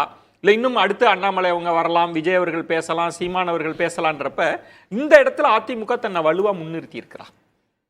இன்னைக்கு வரையும் அது வலுவாக முன்னிறுத்தல். ஆக்சுவலாக வலுவாக முன்னிறுத்தத்துக்கான வாய்ப்புகள் நிறையா கிடைக்கிறதுக்கான வரப்போகிற மாதங்களில் கிடைக்கிறதுக்கான ஒரு சூழ்நிலை இங்கே இருக்குது. ஆக்சுவலாக கோர்ட்டில் கத்தி குத்துறாங்க, ஸ்கூலில் பூந்து கொலை பண்ணுறாங்க, எப்படி பல ஆஸ்பத்திரியில் பூந்து இது பண்ணுறாங்க, பல விஷயங்கள். ஒரு ஆம்ஸ்ட்ராங்லேருந்து பார்த்தீங்கன்னா கள்ளச்சாராயத்துலேருந்து பார்த்தீங்கன்னா பல மின்சார கட்டணம் உயர்வு. ஸோ இதெல்லாம் இதெல்லாம் புறக்காரணங்கள். இந்த காரணங்கள்லாம் வந்து இந்த கட்சி எப்படி அதை பயன்படுத்துது ஆளுங்கட்சிக்கு எதிராக. இப்போ வரப்போகிற காலத்துலையும் பல விஷயங்கள், ஒரு எவ்வளோ நல்ல கவர்மெண்ட் எப்படி பண்ணாலுமே இந்த மாதிரி விஷயங்கள் சமுதாயத்தில் நடந்து தான் இருக்கும். அதை நீங்கள் ஆளுங்கட்சியை நோக்கி திருப்புறது வந்து எதிர்க்கட்சியோட ஒரு வேலை. திமுக இந்த இடத்துல இருந்தானா அதெல்லாம் செய்வாங்க அவங்க. அதை வந்து அதிமுக ஒழுங்காக செய்தான்னா அது கட்டமைப்பு பலமாக இருக்கணும். இப்போ ஒரு சுவாமிநாதன் சொன்னார் இல்லையா, கடலில் போயிட்டு மீனவர்களுக்காக குரல் கொடுத்துருக்கணும்னு சொல்கிறார்ல, அது வந்து ஒரு சிம்பாலிக்காக பண்ணணும். நாங்கள் வந்து உங்கள் கூட இருக்கோம், பாதிக்கப்பட்டவங்க கூட இருக்கோம். இன்றைக்கி வந்து அதை மீனவர் நாள்ன்ற போது நீங்கள் அதை பண்ணினீங்கன்னா ஒரு முக்கியமான எதிர்க்கட்சி இது பண்ண வேண்டிய அவசியம் இருக்குல்ல. இதெல்லாம் தான் வந்து இந்த கவர்மெண்ட், இந்த ஆளுங்கட்சி அதிமுக பண்ண வேண்டியிருக்கு. இன்னொன்று வந்து நீங்கள் திமுக கூட்டணி கட்சியிலேருந்து ஆட்கள் இழுக்கணும் அப்படின்னு நினைக்கிறத விட இங்கே உங்கள் ஒத்த கருத்துடைய எதிர்க்கட்சியில் இருக்கிற கட்சிகள், உதாரணமாக அதிமுக, தாவேகா, இல்லை பாமக, தேமுதிக, இந்த மாதிரி கட்சிகள் சேர்ந்தாலே திமுக கூட்டணிக்கு பலம் கொடுக்க முடியும். ஆனால் அதையும் மீறி நீங்கள் கடைசி கட்டத்தில் வந்து ஆட்சியில் பங்கு, அதிகாரத்தில் பங்குன்ற ஒரு விஷயத்தை எடப்பாடி எடுத்து போட்டார்னா அப்போது திமுக கூட்டணியில் இருக்கிற சில பேரை வந்து ஆட்டங்காண வைக்க முடியும். அது ட்ரை பண்ணி பார்க்கலாம். ஏன்னா திருமாவளவன் என்ன சொன்னார், விஜய் 26 ஆட்சிக்கு வரமாட்டார், அவர் நீங்கள் ஆட்சிக்கு வராத உங்களோட நீங்கள் அதிகாரத்தில் பங்குன்னு சொல்கிறதுல அர்த்தம் கிடையாது அப்படின்னு அவர் சொன்னார். ஆனால் அதே சமயம் அவர் என்ன சொன்னார், இன்னொரு வார்த்தை, திமுகவோ அதிமுகவோ ஆட்சியில் பங்கு என்று சொன்னால் அதுக்கு ஒரு அர்த்தம் இருக்குது அப்படின்னார். அப்போ அதிமுக கடைசி ட்ரம்ப் கார்டாக இந்த விஷயத்தை எடுத்து போட்டாங்கன்னா எங்கேருந்து எந்த சமயம் அதுவரையும் இவங்க எதிர்கட்சி ரோலை ஒழுங்காக பண்ணி கட்டமைப்பெல்லாம் ஒழுங்காக பண்ணி எல்லாத்தையும் பண்ணி வச்சுருந்தாங்கன்னா அப்போது பல இடங்கள்லேருந்து உங்களுக்கு ஆஃபர் வரதுக்கான வாய்ப்புகள் இருக்குது. அதை வந்து எடப்பாடியோட ஸ்ட்ராட்டஜியில் தான் இருக்குது. ஆக்சுவலாக சுவாமிநாதன், 2 விஷயம். ஆட்சிக்கு எதிரான ஒரு மனநிலை இருக்குன்னா அதை தங்கள் பக்கம் திருப்புறது, மக்கள் கவனத்தை ஈர்ப்பதுன்றது ஒன்று. அப்புறம் கூட்டணி வியூகத்தை ரொம்ப ராஜதந்திர ரீதியில் நகர்த்துறது அப்படின்னு. இப்போ திமுகவும் அதுக்கு செய்கிறாங்க. இப்போ மதுவிலக்கு மாநாடு அப்படின்னு நடத்துகிறாங்க, அதிமுகவுக்கு அழைப்பு விடுக்கிறாங்க. அதிமுக பெருசாக ரியாக்ட் பண்ணலை. திமுக நாங்களே ஆள் அனுப்புகிறோன்றப்ப திரும்ப வந்து அதிமுக டோரை க்ளோஸ் பண்ணுற ஒரு சூழலும் இருக்குது. அப்படின்னா இந்த 2 விஷயத்தை அதிமுக எப்படி பண்ணுது? ஆட்சிக்கு எதிரான நகர்வுகள் ஒன்று, கூட்டணி ராஜதந்திர வியூகம். இந்த 2 விஷயத்தை இபிஎஸ் அவங்க எப்படி பண்ணுறாங்கன்னு நினைக்கிறீங்க? ஆட்சிக்கு எதிரான அந்த நகர்வு அப்படிங்கிறது வந்து மக்கள் கிட்ட இன்னைக்கு இந்த ஆட்சி மேல எந்த அளவுக்கு நல்ல அபிப்பிராயம் இருக்கோ அதுக்கு இணையா வந்து கொஞ்சம் மோசமான அபிப்பிராயம் இருக்கதான் செய்யுது. அதை அதிமுக தான் கண்டுபிடிக்கணும் என்னென்ன விதத்துல அதிருப்தி இருக்குன்னு. அதுல எல்லாம் நிறைய தவறு பண்றாங்க. கடந்த 10 நாட்கள்ல மட்டும் 2 வழக்கறிஞர்கள் கொலை சம்பவம் நடந்திருக்கு. கன்னியாகுமரியில ஒன்று, இன்னொன்று வெளி மாவட்டத்துலன்னு கிட்டத்தட்ட கடந்த 10 நாட்கள்ல 2 வழக்கறிஞர்கள் கொலை நடக்குது. அரசு மருத்துவமனைக்குள்ள வந்து டாக்டரிடம் ஒரு கத்தி குத்து நடக்குது. இப்படி பல சம்பவங்கள் நடக்குது. அது மட்டும் இல்லாம சொத்து வரி உயர்ந்திருக்கு. இது எல்லாத்துக்கும் ஒரு ஆர்ப்பாட்டம் நடத்துறாங்க. அது எல்லாமே சம்பிரதாயமா அந்தந்த மாவட்ட தலைநகர்ல அதிமுகவுக்குள்ளேயே அந்த ஆர்ப்பாட்டம் சுருங்கி போயிருது. அதை தாண்டி வெகு மக்கள் கிட்ட இருக்கக்கூடிய பிரச்சனைகளை ஒரு சர்வே பண்ணி எடுக்கிறது. இப்பவே நான் தான் சொல்றேன், இந்த கலாய்வுங்கிறது வந்து ஒரு தேதி குறிச்சு, நாள் குறிச்சு முன்னாள் அமைச்சர்களை அனுப்புறதை விட்டுட்டு ஒரு சர்வே டீம் மாதிரி ரகசிய சர்வே எடுத்து எந்தெந்த மாவட்டத்துல என்ன பிரச்சனைகள் இருக்கு, என்ன அதிருப்தி இருக்குன்னு செய்யறதுதான் ஜெயலலிதா காலம். அப்பதான் உங்களுக்கு வந்து அந்த கட்சியில என்ன உள்கட்டமைப்புல மாற்றம் பண்ணணும். இன்னைக்கு இருக்கக்கூடிய கால சூழ்நிலையும் திமுகவோட அதிமுக வலுவான அடித்தளம் உள்ள கட்சி தான், அதுல சந்தேகம் இல்லை. ஆனா ஏன் அவர்களால ஒரு கூட்டணியில ராஜதந்திரமா செயல்பட முடியல அப்படின்னா 2019 இருந்தே அவங்க தொடர் தோல்வியை சந்திச்சுட்டு வராங்க. நம்ம இன்னும் ஒரே ஒரு நிமிடம் பற்றி இதுக்கு நான் கூடுதலா எடுத்துக்கிட்டா, கடந்த 2011 சட்டமன்ற தேர்தலில் இன்றைக்கு உங்களுக்கு 4 முனை போட்டி 5 முனை போட்டி நம்ம பேசுறோம். அதுல 1 முனை போட்டியா இருக்கக்கூடிய சீமான் அவர்கள் இலை மலர்ந்தால் ஈழம் மலரும்னு பேசினார். அந்த அளவுக்கு அதிமுக கூட ஒரு அன்னைக்கு 2011 நின்றவர். நடிகர் விஜயை பொறுத்த வரைக்கும் அன்னைக்கு 2011 இதே அதிமுக ஓட்டு கேட்டு ஒவ்வொரு ஊரா போய் அவங்க விஜய் மக்கள் இயக்கம் பிரச்சாரம் பண்ணுவாங்க. வேலாயுதம் படத்துல ரத்தத்தின் ரத்தமே அன்பு உடன்பிறப்பேன்னு அவர் பாட்டு வைக்கக்கூடிய இடத்துல இருந்தார். அந்த தன்மையில இருந்த அதிமுக காலப்போக்கில் அவர்களுக்குள்ளாடி கட்சிக்குள்ள இருக்கக்கூடிய பல பிளவுகள், இன்னைக்கு கட்சி பொதுச் செயலாளரா எடப்பாடி பழனிசாமி அவர்கள் இருக்காரு, தேர்தல் ஆணையத்தால் அங்கீகரிக்கப்பட்ட இடத்துல அவர் இருக்காரு. ஆனா அதை தாண்டி இவர்களிடமிருந்து பிரிந்து போனவங்க ஜெயிக்கதான் முடியல. ஆனா இவங்களை ஜெயிக்க வைக்க விடாம செய்யறாங்க. இந்த மாதிரியான நுட்பங்களை முதல்ல அந்த கட்சி உள்வாங்கணும். அவங்கள உள்வாங்கி அதுல மறுகட்டமைப்பு ஏதோ ஒண்ணு செய்யறதன் மூலமா தான் கூட்டணி கட்சிகளே உள்ள வருவாங்கிறதா இதுல நீங்க சொல்ற பாயிண்ட். அக்னீஸ்வரன், இப்போ ஈழ விவகாரம் பெருசா பற்றி எரிந்த போது, அது திமுகவுக்கு எதிரான தன்மையில் மாறிய போது, திமுக கூட்டணி கட்சிக்குள்ளும் ஒரு அதிர்வுகளை அதிமுகவால் ஏற்படுத்த முடிந்தது. சொன்ன மாதிரி சீமானவர்கள் ஆதரவா பேசுற தன்மை, இன்ன பிற கட்சிகளை எல்லாம் அழைத்து ஒரு போராட்டம், தமிழ் தேசிய அமைப்புகளை, இதெல்லாம் பின்னாடி இருந்து பெரிய அளவில் ஒர்க் நடந்துகிட்டே இருந்தது. அப்பதான் ஒரு கூட்டணி அமையும்ன்ற ஒன்று. அதெல்லாம் இல்லாமல் வெறும் பேட்டிகள் மூலம் மட்டும் அங்கே குழப்பம் இருக்குங்க, அதிருப்தி இருக்குங்க, நமக்கு வந்துடும் அப்படின்ற நம்பிக்கை மட்டும் போதுமா? கூட்டணி ராஜ வியூகன்றது வேற இல்லை. அது கடைசி நேரத்தில் கடைசி நிமிஷத்தில் வந்துருவாங்கன்றது அதுவா கூட்டணி வியூகம்? அது கரெக்டு தான். பேட்டி, அறிக்கை, அதையும் தாண்டி நம்ம சக கட்சிகளை, ஒத்த கருத்துக்களுடைய கட்சிகளை நாட்டின் வளர்ச்சிக்காக கூட்டணி சேர்ந்து போராடுவது நியாயமான ஜனநாயக கோரிக்கை. அதில் ஈடுபடுறாங்க. இன்னும் அந்த கட்சி மட்டுமே ஈடுபடுறதை காட்டிலும் பிற கட்சிகளையும் அரவணைத்து செல்ல வேண்டும். அது இங்கே என்ன, இப்போ மதுவிலக்குக்கே அதிமுகவுக்கு அழைப்புன்னு திருமாவர்கள் சொல்லி ஏடிஎம்கே என்ன ரியாக்ட் பண்ணிச்சு? சரி, நீங்க அதிமுக அழைப்புன்னு சொன்னீங்க, திமுகவே நாங்களே வந்துறோம்ட்டாங்க. எப்படி அந்த இடைவேளையில கொடுத்தாங்களா? இல்ல, அப்படி ஒரு அழைப்பு நேரத்திலேயே அதிமுக பங்கேற்கும்னு ஒரு குரல் வந்திருந்தா அது என்ன அதிர்வை ஏற்படுத்தி இருக்கும்? அந்த இடத்த அதிமுக சரியா கையாண்டுச்சா? இல்ல, அதிமுக சரியா கையாள விட கூடாது என்பதற்காகத்தான் ஆளுகிற அரசாங்கமே நாங்களே வருகிறோம், நீ ஏன் புதுசா வைக்கல் வைக்கிற, நாங்களே வருகிறோம். இது ஒன்று. இன்னொரு விஷயம், இன்னொன்னு அவங்க சொல்லும் போது ஒரு விஷயத்தை சொல்ல, தன் பலத்தில் திமுக வெற்றி பெறவில்லை. அது ஒரு கருத்தை அவர் கரெக்டா சார். நான் ஒரு பாயிண்ட் என்னன்னா சார், நம்ம ஒரு ஆர்குமெண்ட் வைக்கிறோம், நாளைக்கு அவங்க கூட்டணியோட வந்துட்டா என்ன பண்ணுவீங்க? நீங்க தனியா நிக்கலங்க, அப்போ வரட்டும். தேர்தல்ல வெற்றி தானே முக்கியம். நீங்க தனிச்சு நிக்கிறீங்களா, கூட்டணியோட நிக்கிறீங்களா? வெற்றியா தோல்வியா என்பதை யார் தீர்மானிப்பது? இங்க அதுதான் பிரச்சனை. என்னன்னா, இப்ப சொத்து வரி உயர்வு அப்படின்னு நின்றுக்கிறாங்க, போராட்டமும் பண்றாங்க. ஆனால் இன்னைக்கு இருக்கக்கூடிய சமூக வலைதளங்கள்ல திரு எடப்பாடி பழனிசாமி அவர்கள் 156% சொத்து வரி உயர்த்தல. ஆனா 4 ஆண்டு காலத்துல தமிழ்நாடு முழுக்க எத்தனை 1000 கோடி சொத்து வரி உயர்த்தப்பட்டிருக்கிறது இருந்ததெல்லாம் சொல்லணும். ஆனா கேட்டா 15வது நிதிக்குழு இதே போலதான் எல்லா நம்ம பேசுவது அரசுக்கு எதிராக நீங்க விமர்சனங்கள் முன்வைக்கிறீங்க, அதிருப்தி இருக்குன்னா அந்த அதிருப்தியை கேபிட்டலைஸ் பண்ற இடத்துல யாரு இருக்கு? அதிமுக அது பண்ணுதான்ற இடம் தான் நம்ம பேசுறோம். அந்த ஏற்கனவே தனித்து நின்று வெற்றி பெற்றதான் இந்த முறையும் பல கூட்டணி கட்சிகளை 15 மாதம் கழிச்சு அமைச்சு வெற்றி பெறுவார்கள். திமுக ஆட்சி மீதான எதிர்ப்பை ஒருமுகப்படுத்துறதுல சீமானவங்க இருக்கிறாங்க, விஜய் அவர்கள் வரலாம், பாஜக திரு அண்ணாமலை அவர்கள் இருக்காங்க, அதிமுகனா இந்த இடத்துல அதிமுக எப்படி பர்ஃபார்ம் பண்ணணும்னு நினைக்கிறேன். இந்த இடத்துல அஃபிஷியலா எதிர்கட்சிங்கிறது அதிமுக தான். ஸோ அதிமுக நம்ம நிறைய குறைகள் சொல்லலாம், எடப்பாடியோட அவருங்க போகலாம், போய் கொஞ்சம் நேரடியாக களத்தில் இறங்கி பேச, அதெல்லாம் ஒரு நிச்சயமாக விமர்சனம் செய்யலாம். ஆனால் அதுக்கு இன்னும் காலம் இருக்குது, கிராஜுவலாக கொஞ்சம் கொஞ்சமாக தான் ஹைப் ஏற்றிட்டு போகணும். திடீர்னுலாம் இறங்கி இது பண்ண முடியாது. முதல்ல அவர் தன்னுடைய சக அமைச்சர்களை கலாவி அனுப்புகிறாரு, படிப்படியாக தான் அதை நோக்கி போவார். நீங்கள் கள்ளக்குறிச்சி நம்ம சொல்லும்போது, கள்ளக்குறிச்சி சம்பவம் நடந்தவர் முதல் ஆளாக களத்தில் இறங்குவது எடப்பாடி அவர்கள் தான். அவருக்கு தன்னெழுச்சியாக மக்கள் கூட்டம் வந்தது, அவரே தங்க எதிர்ப்பாடு செய்யப்பட்டாத ஒரு கூட்டம் இருந்தது. அதற்கு ஒரு கவுண்டர் கொடுக்கறதுக்காக தான் விடுதலை சிறுத்தை சார்பாக மது ஒழிப்பு மாநாடு அறிவிக்கப்பட்டது. அது மாநாடு அறிவிக்கப்பட்டது பிறகு திரும்ப அரசியல் ஆட்சியில் பங்காகும் போது வேறு மாதிரியான விஷயங்கள் நடந்து விட்டது. ஆனா அன்னைக்கு ஆரம்பிச்சது அதுதான். இப்ப இதே ஒரு எக்ஸாம்பிள் எடுத்துங்க, நீங்க ஆரம்பிச்சாலும் வேற ஏதாவது ஹைஜாக் பண்றதுக்கு, அதுக்கு கவுண்டர் கொடுக்கறதுக்கு திமுக கூட்டணி இருப்பாங்க. திமுகவே கவுண்டர் கொடுக்கணும், திமுக கூட்டணி கட்சியில் கவுண்டர் கொடுப்பாங்க. சோ இதையெல்லாம் தவிர்ப்பதற்காக கூட அவர் கொஞ்சம் நிதானமா இருக்காருன்றது பிரியன். நீங்கள் ஒரு விஷயம் சொன்னீங்க, அதாவது மது ஒழிப்பு மாநாட்டுக்கு அதிமுகவுக்கு அழைப்பு விடுத்ததுக்கும் அதுக்கப்புறம் திமுக ஒரு டிசிஷன் எடுத்ததுக்கும் நடுவில் ஒரு கேப் இருந்தது. அதிமுக சைலண்டாக இருந்தாங்க. எதிர்கூட்டணியில் இருக்கிற ஒரு கட்சியை நீங்கள் இழுக்கணும் அப்படின்னா அதுக்கு ஷூடாக வேலை செய்யணும், குயிக்காக வேலை செய்யணும், உடனடியாக வேலை செய்யணும். 82லேருந்து இந்திரா காங்கிரஸும் டிஎம்கேயும் கூட்டணி நல்லா வெற்றி பெற்றுன்னு வந்தாங்க. 82ல் திருப்பத்தூரில் பை எலெக்ஷன் வந்தது. திருப்பத்தூர் பை எலெக்ஷனில் காங்கிரஸ் கேண்டிடேட்டு திமுக கூட்டணியில் இருக்குது. உடனே எம்ஜிஆரும் திமுக ஆதரிச்சுது. எம்ஜிஆர் சொல்லிட்டார், நான் கேண்டிடேட் போட மாட்டேன், காங்கிரஸ் ஆதரிக்கிறேன்ட்டார். 2 பேரும் ஆதரிச்சாங்க காங்கிரஸை.